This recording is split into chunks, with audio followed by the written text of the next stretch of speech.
you, Mr Deputy Speaker. Last Saturday, Mr Deputy Speaker, marks the 8th anniversary since the Greens political party voted down the carbon pollution reduction scheme in the Senate and a criminal act against this planet, Mr Deputy Speaker. I don't exaggerate lightly, Mr Deputy Speaker. That was a crime committed against the planet that demonstrated the hypocrisy of that political party, because they put their sordid political interests ahead of the needs of the environment.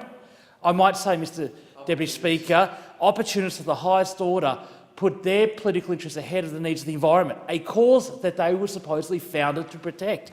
And let me go through it, Mr Deputy Speaker. Let me go through it. They opposed the CPRS because supposedly it wasn't environmentally strong enough. It wasn't strong enough. They decided they need to hold out for something more pure that somehow would protect the environment more. What rubbish, Mr Deputy Speaker. What rubbish, and how can I say that with such certainty? Because within 2 years, they supported an emissions trading scheme through the Clean Energy Future package that was much browner, that had greater protections for industry.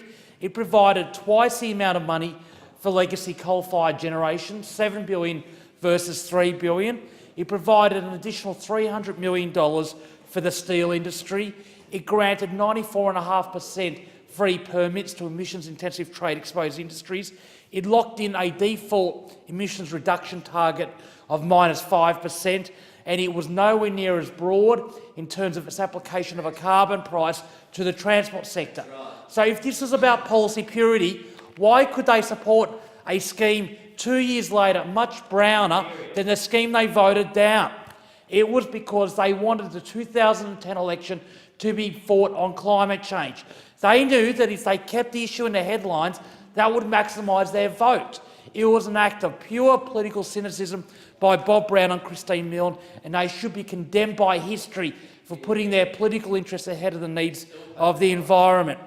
And, Mr Deputy Speaker, we've seen lots of rubbish and rebuttal to my media release outlining this issue. The worst one, the most ahistorical one, was that it didn't matter if they voted no because it wouldn't have passed the Senate anyway. What rubbish! They can't even read Hansard, because if they revisited Hansard from that vote, they would have realised that two Liberal senators, Senator Judith Troth from Victoria, much respected and departed colleague, and Senator Boyce from Queensland, voted yes for the CPRS.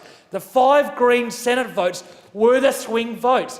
If they'd voted yes, it would have passed 38 to 36.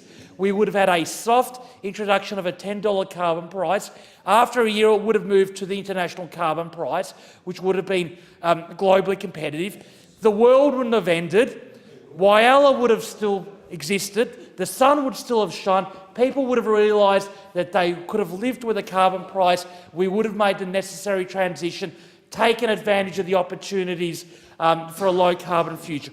Instead, the Greens set in train a series of events that directly led to the hung parliament, then to the ridiculous and disgraceful scare campaign by Tony Abbott, that then led to the election of Tony Abbott in 2013, the member for Warringah, which led to the current 4 years of dysfunction and chaos that we've seen with this government.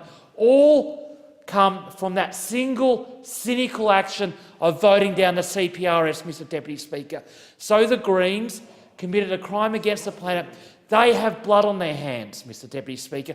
They have the blood of the planet on their hands, a cause they were founded to protect, and it shows yet again that they are as cynical, desperate, opportunistic as any other political party in this country. And what makes it worse is they're hypocrites. They claim to be above the whirly-burly, the knife fight that is politics. They claim to be pure, holier than thou, but they are just as cynical as the worst Sussex Street operator, just as worse as the Spiz in the WA Liberal Party, just as cynical as Graham Richardson, and they will be condemned in history because they've put back the cause of climate change in this country by at least 10 years, and they've opened up the door to Tony Abbott. So I stand to condemn them. I stand to say, as long as I'm in this place, I will never let them live down the fact that they put their political interests ahead of the planet. Shame, Greens, shame. Order.